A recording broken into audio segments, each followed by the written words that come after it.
நேற்று நம்மளோட Singapore follower என்னை பார்க்குறதுக்காக வீட்டுக்கு வந்திருந்தாங்க. சேலத்தில் முக்கியமான வேலைக்காக வந்திருந்தாங்க. அப்படியே வீட்டுக்கு வந்துட்டு போனாங்க. அவ்வளோ வேலையிலையும் என்னை பார்க்குறதுக்காக வீட்டுக்கு வந்தது ரொம்ப சந்தோஷமாக இருந்தது.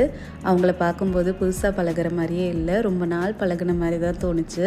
இவ்வளோ அன்பான ஃபாலோவர்ஸ் எல்லாம் கிடச்சிருக்கிறது நினைக்கும் போது நிஜமாகவே ரொம்ப ஹாப்பியாக இருக்குது. போன வாரம் போட்ட வீடியோ பார்த்துட்டு டிஷ்வாஷரில் பாத்திரம் எப்படி வைக்கணும் அப்படின்னு ஒரு சிஸ்டர் கேட்டிருந்தாங்க. நான் எல்லா பாத்திரத்தையுமே தண்ணியில் ஒரு தடவை லைட்டாக கழுவிட்டு அதுக்கப்புறம் தான் டிஷ்வாஷருக்குள்ளே வைப்பேன். இது அடிஷ்னல் வேலை தான். மிஷின் வந்து இன்ஸ்டால் பண்ண வந்தவங்க பாத்திரத்தில் ஒட்டி இருக்கிறது எல்லாத்தையுமே ஒரு தடவை க்ளீன் பண்ணிவிட்டு வைங்க, மிஷின் நல்லா மெயின்டைன் ஆகும்னு சொல்லிட்டு போனாங்க.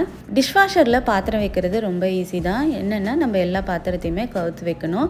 ஓப்பன் பண்ணி வச்சோம்னா தண்ணி ஃபுல்லாகவே அந்த பாத்திரத்துக்குள்ளே இறங்கிடும், அவ்வளோதான். மற்றபடி வேறு எந்த பிரச்சனையும் இல்லை, ஈஸியாக பண்ணிடலாம். டீ பாத்திரம், குக்கர் இது மட்டும் நானே கையில் தேய்ச்சிடுவேன்.